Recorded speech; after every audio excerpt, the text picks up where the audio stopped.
Hello students, you're most welcome. आज के इस वीडियो में हम 5 इंपॉर्टेंट क्वेश्चन कवर कर रहे हैं। अगर आपको ये क्वेश्चन बन गए तो आपको प्रॉफिट और लॉस के बेसिक कॉन्सेप्ट अच्छे से क्लियर है। चलिए क्वेश्चन देखते हैं। एक वस्तु का विक्रय मूल्य उसके क्रय मूल्य का 4/3 गुना है। लाभ प्रतिशत ज्ञात कीजिए। देखिए क्वेश्चन में कहा है कि किसी वस्तु का विक्रय मूल्य मतलब कि जो सेलिंग प्राइस है वो उसके क्रय मूल्य का कितना गुना कहा है? 4/3 गुना कहा है। हमें यहाँ पर इसका प्रॉफिट परसेंटेज निकालना है। फिर से समझो, किसी वस्तु का सेलिंग प्राइस उसके कॉस्ट प्राइस का 4/3 गुना है। मतलब उसका सेलिंग प्राइस उसके कॉस्ट प्राइस का 4/3 गुना है। आप यहाँ से कॉस्ट प्राइस और सेलिंग प्राइस की यूनिट निकाल लो। आप एक काम करो, सेलिंग प्राइस और कॉस्ट प्राइस को एक साइड कर लो, आपको पता चल जाएगा कि इनकी यूनिट क्या है। आप कह सकते हैं कि कॉस्ट प्राइस 3 यूनिट है और सेलिंग प्राइस 4 यूनिट है। इसका मतलब ये हुआ कि यहाँ पर हमें फ़ायदा हुआ है, कॉस्ट प्राइस कम है और सेलिंग प्राइस ज़्यादा है। फ़ायदा कितने का हुआ? 1 यूनिट का फ़ायदा हुआ है। जब फ़ायदा 1 यूनिट का हुआ है तो हमें पता है यहाँ पर हम इसका परसेंटेज निकाल सकते हैं। ये 1 यूनिट का फ़ायदा कब हुआ? जब उसका कॉस्ट प्राइस 3 यूनिट था। तो आप 3 का भाग दे दो, प्रतिशत निकालना है, आप 100 का मल्टीप्लाई करो, आपका आंसर प्रतिशत में आ जाएगा। हम जानते हैं कि 1/3 वैल्यू परसेंटेज में कितनी होती है? 33.33% होती है। या तो आप इसको ये भी कह सकते हैं 33 सही 1/3%। That is correct answer. मतलब ऑप्शन बी हमारा सही आंसर है। अगला क्वेश्चन देखते हैं। जब किसी वस्तु का क्रय मूल्य उसके विक्रय मूल्य 5:3 के अनुपात में हो तो हानि प्रतिशत ज्ञात कीजिए। देखो यहाँ पर किसी वस्तु का कॉस्ट प्राइस और सेलिंग प्राइस हमको यहाँ पर रेशियो में दिया है 5:3 है। ठीक है, तो हमको यहाँ पर हानि बताना है। हानि हमको नज़र आ रहा है यहाँ पे 5 यूनिट से 3 यूनिट हो रहा है, मतलब कि 2 यूनिट का लॉस हुआ है। ये 2 यूनिट का लॉस कब हुआ है? जब उसका कॉस्ट प्राइस 5 यूनिट था। आप इसका प्रतिशत निकाल लो। प्रतिशत निकालने के लिए गुणा 100 का करते हैं। 5 की टेबल से काट देंगे 100 को तो ये 20 बार कट जाएगा और हमारा उत्तर यहाँ पर आ गया 20 गुणा 2, मतलब कि 40% लॉस हुआ है। मतलब ऑप्शन ए हमारा सही आंसर है। अगला क्वेश्चन देखते हैं। किसी वस्तु का विक्रय मूल्य क्रय मूल्य का 2 सही 1/5 है तो लाभ प्रतिशत कितना होगा? देखो किसी वस्तु का सेलिंग प्राइस उसके कॉस्ट प्राइस का कितना कहा है?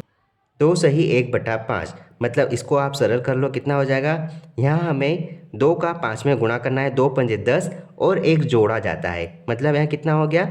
11/5। ठीक है, कहा है कि उसका विक्रय मूल्य क्रय मूल्य का 11/5 है। विक्रय मूल्य क्रय मूल्य का 11/5 है। आप विक्रय मूल्य और क्रय मूल्य का यूनिट निकाल लो। आप इनको एक साइड कर लो। Selling price divide by cost price is equal to 11/5। हमें नज़र आ रहा है कॉस्ट प्राइस 5 यूनिट है और सेलिंग प्राइस 11 यूनिट है। मतलब कि हमें यहाँ पर प्रॉफिट हुआ है। कितना प्रॉफिट हुआ है? 6 यूनिट का प्रॉफिट हुआ है। अब ये 6 यूनिट का जो प्रॉफिट हुआ है ये कॉस्ट प्राइस पर डिपेंड है। हम कॉस्ट प्राइस का डिवाइड करेंगे। परसेंटेज निकालना है, 100 से आप मल्टीप्लाई करो, डेट इज़ योर आंसर। 5 की टेबल से 100 कट जाएगा 20 टाइम्स और हमारा आंसर यहाँ पर आ गया 120% is correct answer. That means option A is right answer. Next question देखते हैं। पुरानी साइकिल 1,200 रुपये में खरीदी, 1,800 रुपये मरम्मत पर खर्च किए, उसने इसे 2,400 रुपये में बेच दिया।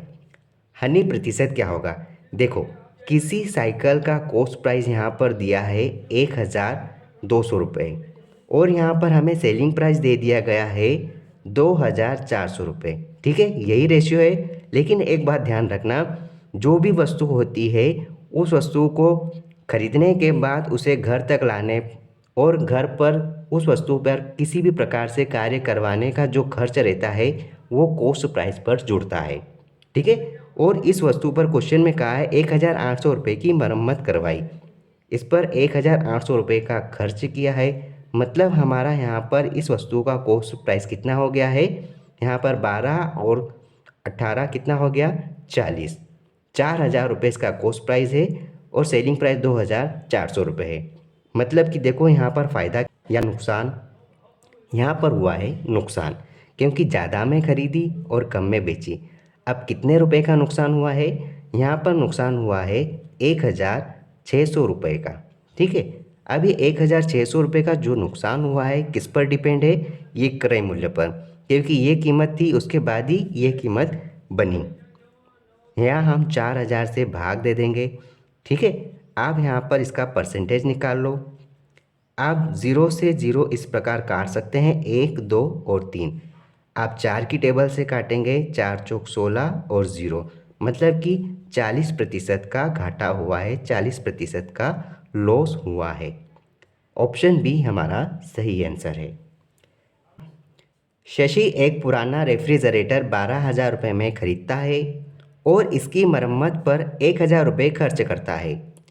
यदि वह 15,000 रुपये में बेच देता है तो लाभ प्रतिशत बताइए। देखो, रेफ्रिजरेटर का कॉस्ट प्राइस यहाँ पर दिया है 12,000 रुपये, ठीक, और सेलिंग प्राइस यहाँ पर दिया है 15,000 रुपये। जिस प्रकार हमने देखा था कि जो भी खर्च होता है उस वस्तु के केयर में, वो कॉस्ट प्राइस में जुड़ता है। आप 1,000 यहाँ जोड़ दो तो कितना हो गया, ये 12,000 और 1,000 13,000 रुपये। ठीक है, और हमारा कॉस्ट प्राइस यहाँ पर वही का वही है, सेलिंग प्राइस हमारा यहाँ पर वही का वही है। आप यहाँ पर भी सरल कर सकते हैं।